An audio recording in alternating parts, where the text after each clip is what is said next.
दोस्तों आज पेश है मनोज कॉमिक्स खून का खून। ये कवर चित्र दोस्तों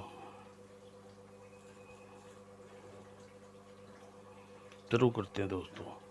फोन की घंटी बजते ही पास्कल के बार के में बैठे बब्बन उठा। जरूर यह उसी का होगा। हेलो, मैं बब्बन।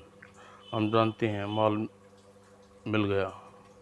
हाँ, गुड। अब बोलो हमारा काम कब कर रहे हो? आज दोपहर को मैंने पता किया है। आज वह घर में अकेली होगी। गुड, लेकिन काम सावधानी से होना चाहिए। मुझे मेरा काम धंधा सिखाने की कोशिश मत करो सेठ। तुम्हारा काम हो जाएगा। ठीक है, काम पूरा होते ही तुम्हारा बाकी का रुपया भी तुम्हें मिल जाएगा। इसी के साथ दूसरी ओर से फोन संबंध भी विच्छेद हो गया। अब मुझे निकल लेना चाहिए, राखी से भी मिलना है। और कुछ देर बाद वह टीवी मैकेनिक की दुकान पर खड़ा था। काम हो गया राखी? हाँ उस्ताद, यह रहा तुम्हारा टीवी। गुड, ये लो अपना हिस्सा। और अपनी जुबान बंद रखना, अगर कहीं मुंह फाड़ा तो तेरा पेट फाड़ कर रख दूंगा। ही, पूरा ख्याल रखता हूँ उस्ताद। और फिर बबन टीवी समेत एक ऑटो रिक्शा में सवार हुआ। कहाँ चलना साहब? बुलवर्ड रोड की कोठी नंबर 12। जाने कौन है जिसे हत्या का यह अनोखा तरीका पसंद आया है। और बबन की आंख के आगे एक दिन पहले की घटना चल चित्र की बातें घूमने लगी। वह उस शख्स रहस्यमय शख्स पहली बार फोन करके जमुना नदी के तट पर बुलाया। तुमने मुझे फोन किया था? हाँ बबन, मुझे तुमसे एक कत्ल करवाना। किसका? एक निहिर औरत का। वह अक्सर घर में अकेली होती है। काम हो जाएगा। कीमत 50,000 रुपये। 10,000 एडवांस मंजूर है। 10,000 तुम तक पहुंच जाएंगे, लेकिन कत्ल मेरी योजना के अनुसार होगा। कत्ल तुम्हारे प्लान के अनुसार ही होगा। हाँ बताओ। घबराओ मत, मेरा प्लान फुल प्रूफ है। तुम्हारे फंसने की कोई चांस नहीं है। फिर भी वह व्यक्ति उसे अपना प्लान समझाने लगा।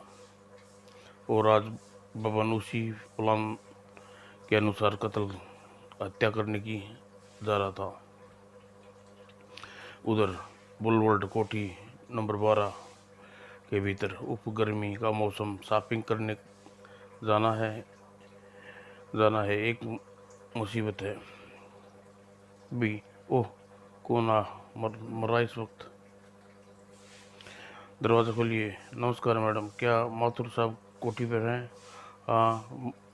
हाँ, लेकिन साहब तो दफ्तर गए हुए हैं। मुझे मालूम है, मैडम साहब ने ही दफ्तर से हमारे शोरूम में फ़ोन किया था। कलर टीवी ऑर्डर दिया है। Colour TV? लेकिन राजेंद्र ने तो मुझे इस विषय में कुछ नहीं बताया। ओह स्वामी, आज मेरा बर्थडे है, लेकिन इसलिए राजेंद्र ने मुझे सरप्राइज देना चाहता होगा। ठीक है, टीवी अंदर ले रख दें। और बबन टीवी भीतर रखकर वहाँ से चला गया। और अब उसके जाने के बाद संगीता पुराना टीवी खाली डब्बे से पैकेट को पैक करके स्टोर में रखा। और उधर न्यूज़पेपर उठा लिया। ज़रा देखूं तो आज टीवी में क्या क्या प्रोग्राम आने वाले हैं। और दूरदर्शन वाले कॉलम पर नज़र डालती हूँ। ओह, आज दोपहर 2:30 बजे फिल्म आने वाली है। अरे 2:30 तो बज चुके हैं। और उसने जल्द ही टीवी उठाकर पलंग प्लग पर लगाया। और कलर टीवी पर फिल्म देखने का मज़ा ही अपना ही मज़ा है। और लेकिन जैसे ही टीवी ऑन करने के लिए स्विच पे तेज करंट लगा। आ, और उसी हड़बड़ाहट में कान टीवी उसके ऊपर आ गिरा। और कुछ ही पलों में उसे प्राण पे घेर उड़ गए। इस घटना की कुछ देर बाद, अरे और दरवाज़ा कैसे खुला हुआ है? बीवी जी तो हमेशा दरवाज़ा बंद करके रखती है। घर की सफाई करने वाली नौकरानी। तभी उसकी दृष्टि उसकी दृष्टि अंदर के दृश्य पर पड़ी। नहीं, खून खून। और कुछ देर बाद, hello, Rajendra Mathur speaking. Mister Mathur, inspector Shekhar बोल रहा हूँ, आपकी पत्नी की मृत्यु हो गई है। व्हाट? मैं आ रहा हूँ। और कुछ देर बाद, लेकिन यह सब कैसे हुआ इंस्पेक्टर?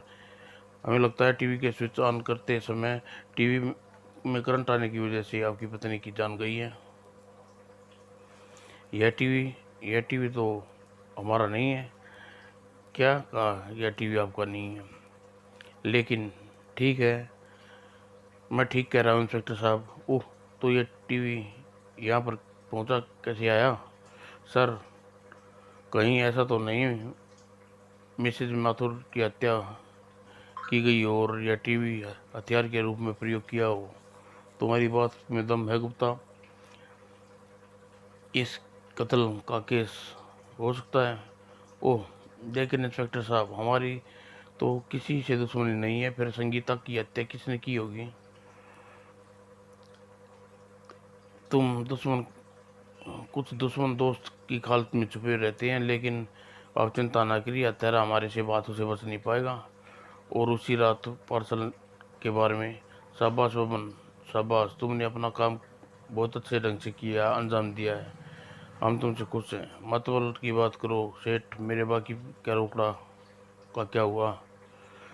तुम आज ही पुराने तुम आज ही पुरानी वाली जगह पर आकर अपना रुपया ले जाओ। ठीक है सर। और कुछ देर बाद टैक्सी में सवार होकर जा रहा था। एक कत्ल के 50,000 रुपये। अगर मेरा धंधा इसी तरह चलता रहा तो मैं कुछ ही दिन में लखपति बन जाऊंगा।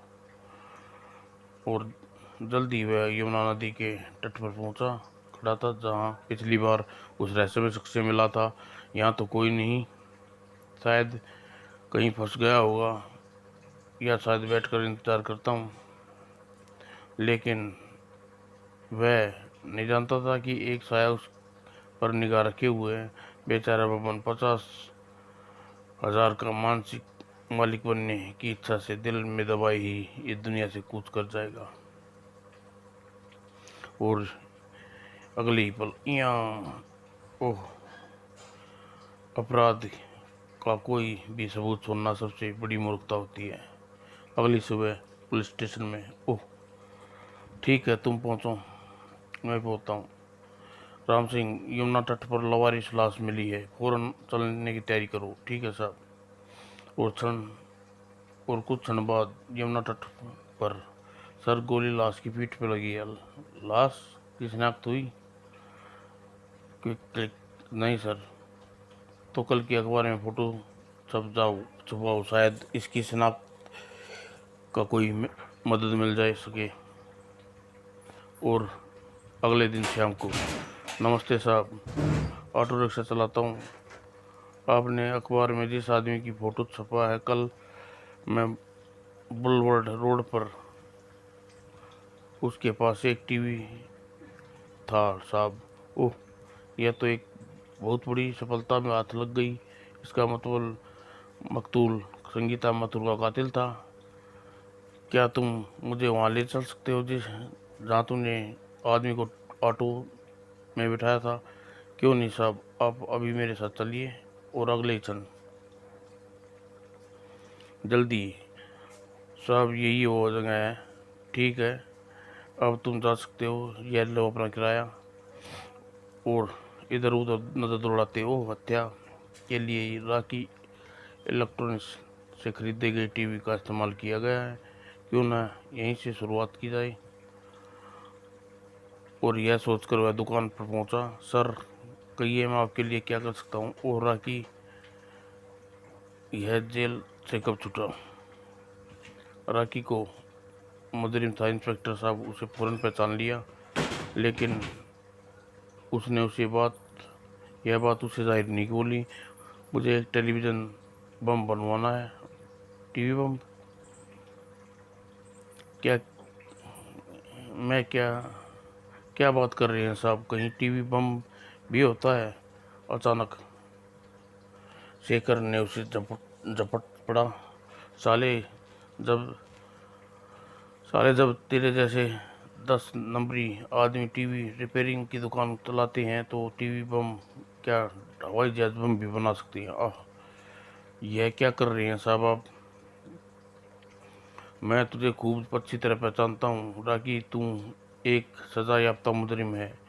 अगर तूने कुछ साफ साफ नहीं बताया तो तुझे जेल में सड़ा दूंगा। लेकिन लेकिन मैंने क्या क्यों ना किया साहब?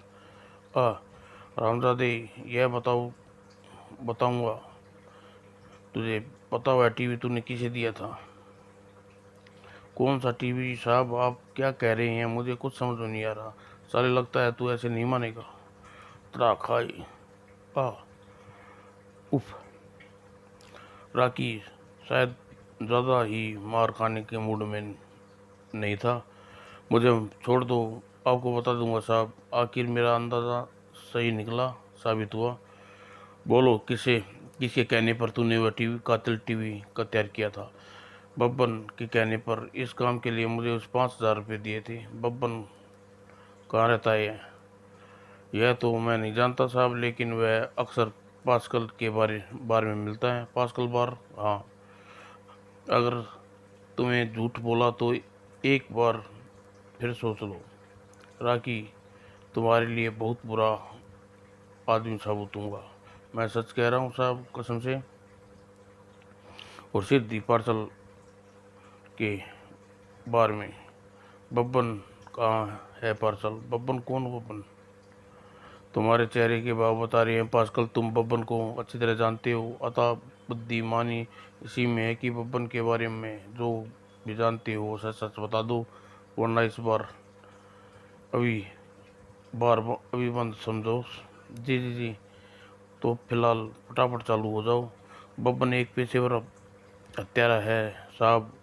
पैसे लेकर हत्या करता है, उसका पेशा था। कुछ दिन पहले एक गुमनाम आदमी ने उसे टेलीफोन करने पर ठीक हत्या का ठेका दिया। वह फोन कहाँ से आया था?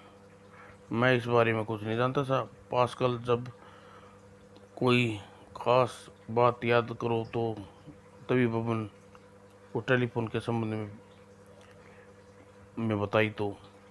नहीं साहब, बब्बन मुझे इस बारे में कुछ नहीं बताता। ओह ठीक है पास्कल, मैं चलता हूँ, लेकिन अगर कोई बात याद आए तो मुझे सूचित करना। ठीक है साहब। और पास्कल के जाने के बाद आकर शेखर ने अपने घर की ओर चल दिया। यह साबित हो चुका है कि माथुर की पत्नी की हत्या बब्बन ने किसी के कहने पर की थी, मगर वह व्यक्ति कौन हो सकता है? तभी ओह, कहीं यह काम माथुर का तो नहीं? बाई गॉड, ऐसा हो सकता है। मुझे विचार पहले क्यों नहीं आया? कल ही माथुर को चेक करूंगा। और जब अपने घर पहुंचा तो उसने टीवी ऑन कर लिया और टीवी पर वर्ल्ड दी वीक प्रोग्राम चल रहा था। और जाकरलैंड राष्ट्रपति माइकल रूस उद्बटन को गिरफ्तार किया गया है। ओह, उसकी गिरफ्तारी की खबर सुनते ही भारत में रहने वाले जाकरलैंड के नागरिकों को एक विशाल सामूहिक जाकरलैंड की दूतावास तक प्रदर्शन के लिए पहुंचा और राष्ट्रपति माइकल रूस पक्ष में नारे लगाए। वी वांट माइकल रूस। अगले ही दिन आज मुझे माथुर को चेक करना है। और तभी वह कुछ ही दूर गया था कि अचानक धाड़। पुलिस डिपार्टमेंट में कैसे कमजोर लोगों को इंस्पेक्टर की वर्दी पहना देते हैं। हाँ, खत्म कर दो इस साले को। अगले ही पल इंस्पेक्टर शेखर आश्चर्यचकित ढंग से उछला। और मुझे खत्म करने तुम जैसे चूहे का काम नहीं है। धड़ाक धड़ाक। ओये ओ आ धड़ाक। आ उप आ धड़ाक। साई। ओह, बच गया। सिर्फ इंस्पेक्टर शेखर ने सबकी धराशायी कर दिया। बोल किसके कहने पर भेजा है तुम्हें? बताता हूँ। उसका नाम माथुर है। आपको ख़त्म करने के लिए उसने हमें 10,000 रुपये दिए हैं ओह, इसका मतलब मेरा शक सही निकला, माथुर अपनी पत्नी का कातिल है। और फिर शेखर मोटरसाइकिल पर वायरलेस सेट से मैसेज किया, गुप्ता फौरन यहाँ पहुँचो। ओवर एंड ऑल द सिद्धि पुलिस पास वहाँ पहुँच चुकी थी। इन सबको गिरफ्तार कर लो। Sub inspector Gupta. Yes sir. और सबको गिरफ्तार करने के वह पुलिस स्टेशन लौट आए। गुप्ता, संगीता मर्डर केस में कोई और क्लू मिला? कुछ खास नहीं सर। संगीता का सामान की तलाश में आपके नाम एक जीवन बीमा पॉलिसी मिली है। उसमें 10 लाख की बीमा करवाया रखा है। ओह, यह सुनकर आपको हैरानी होगी सर, मरने वाली ने अपने बीमा पॉलिसी का हकदार अपने पति को नहीं, अपनी छोटी बहन गीता को बना रखा है। ओह, तो क्या मरने वाली की बहन भी है? यस सर, वह आजकल इंग्लैंड में है। हमने उससे मैसेज कर दिया, आज ही कल में वह आती होगी। ओह, वैसे सर आपका शक किस पर है जाता है? शक नहीं, दावे से कह सकता हूँ गुप्ता, ये के कत्ल माथुर ने करवाया है। उसे आज गुंडों द्वारा मुझे मरवाने की कोशिश की, जिसने मुझे मेरा वायरलेस संदेश पाकर गिरफ्तार करके लिया है। लेकिन सर, माथुर ने अपनी पत्नी की हत्या क्यों की? यह तो उससे ही पूछने पर पता चलेगा। यानी कि आप उसे गिरफ्तार करने जा रहे हैं? बिल्कुल। और कुछ देर बाद राजेंद्र माथुर गिरकर, you are under arrest Mathur. What? मुझे गिरफ्तार किया जा रहा है? मगर क्यों? मैंने क्या किया है? अपनी पत्नी का कत्ल करवाने के लिए मुझे मारने की कोशिश करने की जुर्म में? यह क्या कह रही है आप? क्या कह रहे हैं सर? मैंने इंस्पेक्टर को बोला आपकी मैं अपनी पत्नी सेटअप। अब जो कहना अदालत में जाकर कहना। हे भगवान, यह सब क्या हो गया? और तभी, जीजा जी, गीता तुम, ये ये सब क्या है जीजा जी? आप गिरफ्तार? यह संगीता की बहन। मुझे लगता है कि इसके पहले भी कहीं देखा है। आपको आपको मैं बताता हूँ मैडम, उन्हें आपकी बहन संगीता का कत्ल किया है। अचानक ये बिफर पड़ी। कभी ने मेरी बहन को मार डाला, मैं तुझे जिंदा नहीं छोड़ूंगी। नहीं गीता, यह सब झूठ है। लेकिन आपने अपने आप को संभालिए मिस गीता। आपकी बहन के हत्यारे को कानून की सजा देगा। ले जाओ उसे। मैं निर्दोष हूँ गीता। मैंने कानून संगीता का खून नहीं किया। मिस गीता, आप अचानक कैसे पहुंची? मैं सीधा एयरपोर्ट से यहाँ चली आ रही हूँ। इंस्पेक्टर साहब, कितना प्यार करती थी दीदी मुझसे। इस दरिंदे ने वो धीरज रखी है। मिस गीता होनी को कोई नहीं टाल सकता। अच्छा मिस गीता, अब मैं चलता हूँ। आपको किसी मदद की ज़रूरत हो तो वैसे पुलिस स्टेशन आ जाइए। Thank you sir. और वापसी में गीता के बारे में सोच रहा था, मुझे ऐसा क्यों लग रहा है जैसे मैंने इस लड़की को पहले कहीं देखा है। हो सकता है मेरे मन का वहम हो। और यह सीधा थाने पहुंचा। जरूर कागजी कार्रवाई निपटाने के बाद जीप वहीं छोड़कर मोटरसाइकिल पर घर की ओर रवाना हो गया। और घर गया तो समाचार आन आने का टाइम हो चुका है। और टीवी ऑन कर दूस कर समाचार आने ही वाले होंगे। और कुछ दिन गिरफ्तार होने के बाद जाकरलैंड के राष्ट्रपति माइकल रूस दोबारा राष्ट्रपति बनने के लिए देश विदेश के वरिष्ठ व्यक्तियों ने तभी कुछ याद कर इंस्पेक्टर शेखर जोर से उछल पड़ा। उन्हें उन्हें बधाई संदेश भेजे। उसने लपक कर टीवी ऑफ किया और कुछ क्षण बाद अपनी मोटरसाइकिल पर सवार होकर तेजी से उड़ चल रहा था। अब मुझे याद आ गया कि मैंने गीता को वहाँ देखा था। और कुछ देर बाद दूरदर्शन केंद्र पर, आई एम इंस्पेक्टर शेखर, मुझे एक केस के सिलसिले में आपकी मदद चाहिए। कहिए, मैं आपकी क्या सेवा कर सकता हूँ?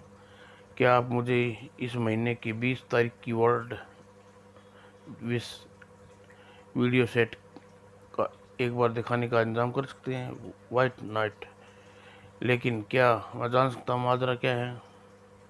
यह एक बहुत ज़रूरी है जनाब, समझ लीजिए। एक बेगुनाह के आदमी की ज़िंदगी का मौत का सवाल है। ओके, आप कुछ देर इंतज़ार कीजिए, मैं प्रबंध करता हूँ। और कुछ देर बाद राजेंद्र माथुर के घर में। हेलो, मैं गीता बोल रही हूँ। मेरी बात ध्यान से सुनो मिस गीता।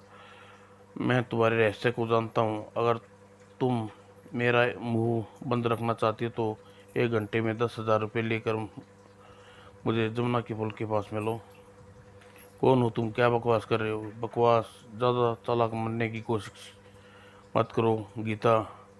जो कहता हूँ वही करो। वो सेटअप। और उसने गुस्से में फ़ोन पटक दिया। दूसरी ओर वह आएगी ज़रूर। और ठीक 1 घंटे बाद शायद वही है मेरा शिकार जिसने मुझे फ़ोन पर धमकी दी थी। और अगले ही पल मैं आ गई हूँ मिस्टर। लेकिन तुम्हें रुपया नहीं, मौत मिलेगी। अपना राज जानने वाले को कभी कदापि जिंदा नहीं छोड़ती। कहने के साथ ही दाचे आ। और तभी अगले ही पल वह दिन का उजाला सा फैल गया। हे पुलिस साल, सारी मिस गीता, अब तुम और कत्ल नहीं कर सकती क्योंकि तुम पतले को मारा नहीं करते। ओह, मुझे पता था कि तुम जरूर आओगी, इसलिए हमने तुम्हारे स्वागत का इंतजाम पहले ही कर रखा था। मैं तुम्हें संगीता माथुर के बब्बन के कत्ल ये इंतजाम में गिरफ्तार करता हूँ मिस गीता। ओह, आप मेरा जुर्म साबित नहीं कर पाएंगे इंस्पेक्टर, क्योंकि मैं आज सुबह ना ना ना, अब ये मत कहना कि तुम आज ही इंग्लैंड से भारत आई हो, क्योंकि यह साबित कर सकता हूँ कि तुम आज नहीं बल्कि 4 दिन पहले ही भारत आ चुकी हो। ओह, अब तो तुम स्वीकार करती हो कि तुम संगीता का कत्ल तुमने करवाया है और बब्बन की हत्या तुम खुद तो अपने हाथों से की है। हाँ, मैं जानना चाहता हूँ कि तुमने यह कत्ल क्यों किया। दरअसल मैं विदेश में रहकर पानी पैसे की तरह बहाने लगी थी और रोज रुपये रुपये पैसे की तंगी से परेशान हो चुकी थी। और जब एक दिन मेरी बहन ने मुझे टेलीफोन करके अपनी जीवन बीमा पॉलिसी के बारे में बताया तो मेरे दिमाग में लालच के कीड़ा कुलबुलाने लगा। अगर मैं संगीता को किसी तरह मर जाए तो उसकी नॉमिनी के रूप में एक झटके में 10 लाख रुपए की मालकिन बन सकती हूँ। यह सोचकर मैं एक योजना बनाई और उसके तहत चुपके से भारत आ गई। तुम्हारी योजना एकदम सफल थी मैडम, लेकिन तुम्हारी किस्मत में शायद कुछ और ही लिखा है। तभी तो तुम उस दिन जाकरलैंड एम्बेसी के राष्ट्रपति माइकल रूस की गिरफ्तारी के रोष में प्रदर्शन में ट्रैफिक जाम में फंस गई। ओह, तुम्हें कैसे पता? बता दूंगा, पहले तुम बताओ, अपनी बात खत्म करो। हाँ, मैं उस दिन सचमुच ही मेरा किस्मत खराब थी। जब मैं एयरपोर्ट से अशोका होटल की तरफ जा रही थी। क्या हुआ ड्राइवर? वो आगे जाम है मैडम, इस रोड पर जाकरलैंड एम्बेसी, वहाँ के राष्ट्रपति को गिरफ्तार कर लिया गया है, इसलिए लोग एम्बेसी के सामने अपने राष्ट्रीय प्रदर्शन कर रहे हैं। मैं टैक्सी से उतर गई। We not Michael. Oh oh, जाने कितनी देर यह ट्रैफिक जाम रहेगा। सारी कहानी सुनने के बाद गीता चुप हो गई और वही ट्रैफिक जाम आपकी हत्यारी साबित करने के लिए सबसे बड़ा सबूत बन गया। जब मैंने तुम्हें पहली बार देखा था तभी लगा कि मैंने तुम्हें पहले कहीं देखा है, लेकिन मुझे ध्यान नहीं आया। लेकिन आज शाम को जब मैं टीवी पर समाचार सुनने के लिए अपने जाकरलैंड के राष्ट्रपति को गिरफ्तार होने के संबंध में पुनः समाचार दिया गया तो मुझे अचानक ही याद आया कि मैंने तुम्हें कहाँ देखा था। तब मैं घर जाकर सीधा दूरदर्शन केंद्र पर पहुंचा। वहाँ 20 तारीख के वर्ल्ड दिवस वीक प्रोग्राम की ऑडियो कैसेट निकाल कर देखी। ओह, ये तो गीता है। लेकिन यह 20 तारीख की घटना है, जबकि वह कहती है कि आज ही 4 दिन बाद इंग्लैंड से भारत पहुंची है। मेरा मस्तिष्क तेजी से सूत्रों को जोड़ने लगा। एक लड़की जिसका मरने वाली के 10 लाख रुपए का बीमा पॉलिसी पर नॉमिनी के रूप में दिया था, 4 दिन पहले भारत आने के बाद यह कह रही है कि उसने आज ही भारत कदम रखा है। इसका मतलब यह इसका मतलब यह तो नहीं कि अपनी बहन की हत्यारिन है। मैंने फ़ोन किया। मैंने फ़ोन मुंह पर रख मेरा फ़ोन बंद रखकर चाहती है तो 1 घंटे के 10,000 रुपये लेकर मुझे नाव पुल के पास पहुंचो। काश मैं तुम्हारी बातों में फंसकर न आती, तब अफसोस करना बेकार है मैडम। काश तुम्हें दौलत का महत्व समझ होता तो शायद अपनी बहन की कत्ल न करने की जरूरत न पड़ती। वो और फिर पुलिस पार्टी गीता को गिरफ्तार कर वापस चल पड़ी। कितना दरिंदा हो गया इंसान, दौलत के लिए अपनों का खून कर देता है। समाप्त दोस्तों।